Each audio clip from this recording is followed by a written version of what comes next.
My name is Ethel.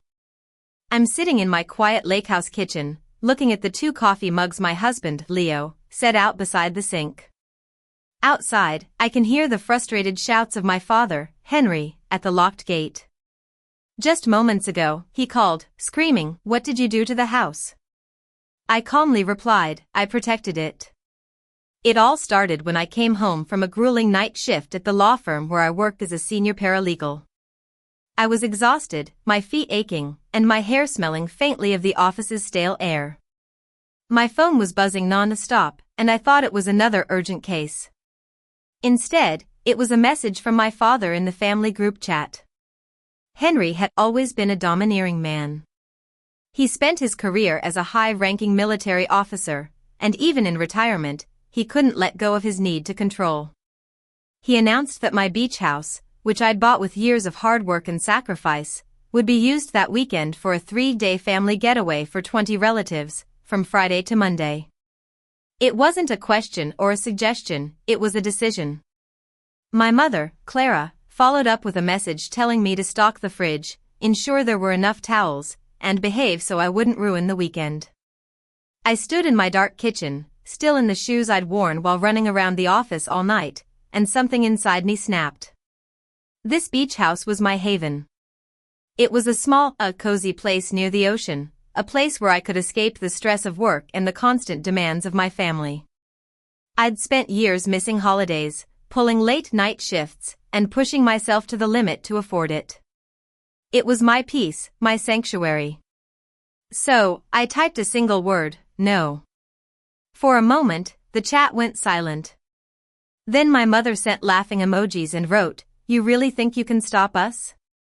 I didn't answer.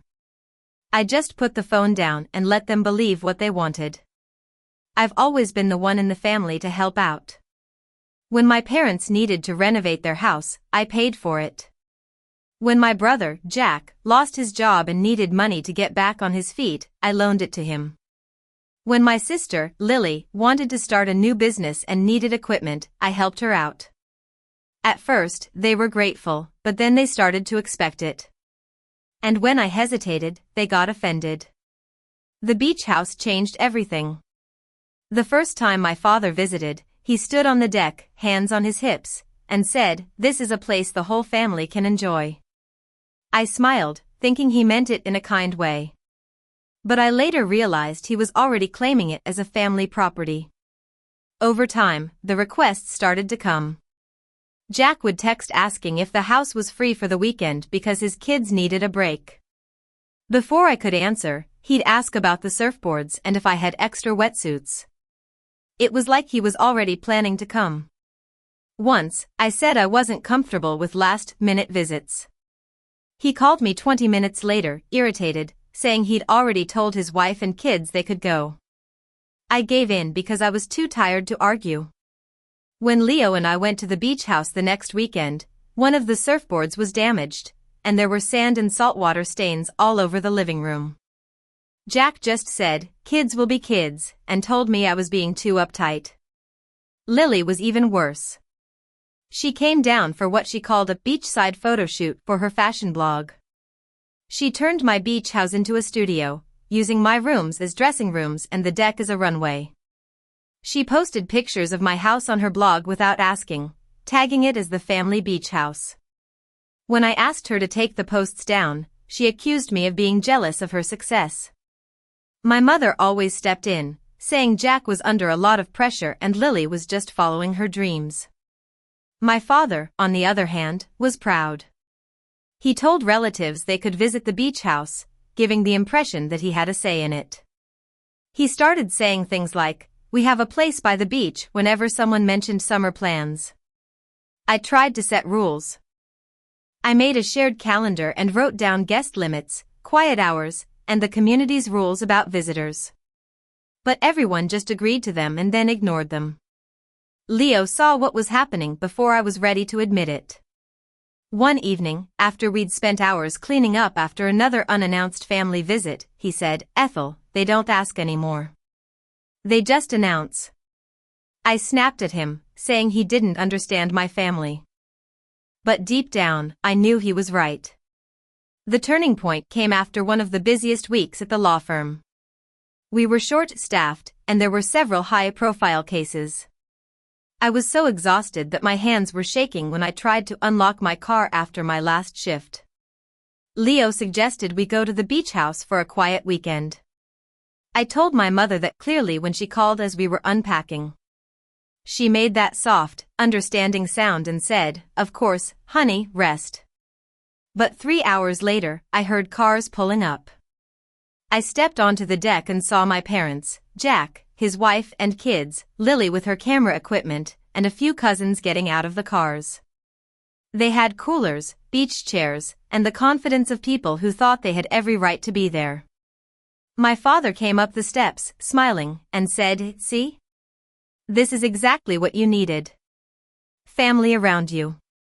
I looked at Leo, and he just waited, giving me space to choose. I should have told them to leave right then, but the old habit of being the accommodating one took over. I tried to manage the situation. I reminded people to take off their shoes, pointed out the trash bins, and asked the kids not to run on the deck. But no one listened for long. By afternoon, music was blaring, wet towels were thrown everywhere, and the kids were making a mess of the house.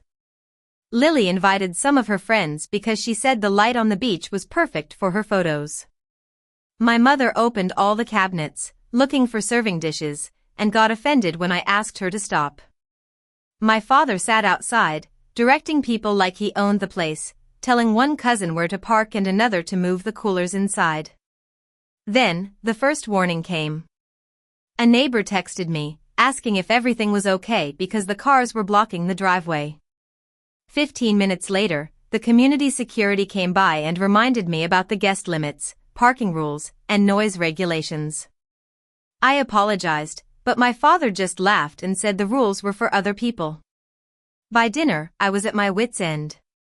Someone spilled wine on the carpet, and Jack's kids were running around, breaking things.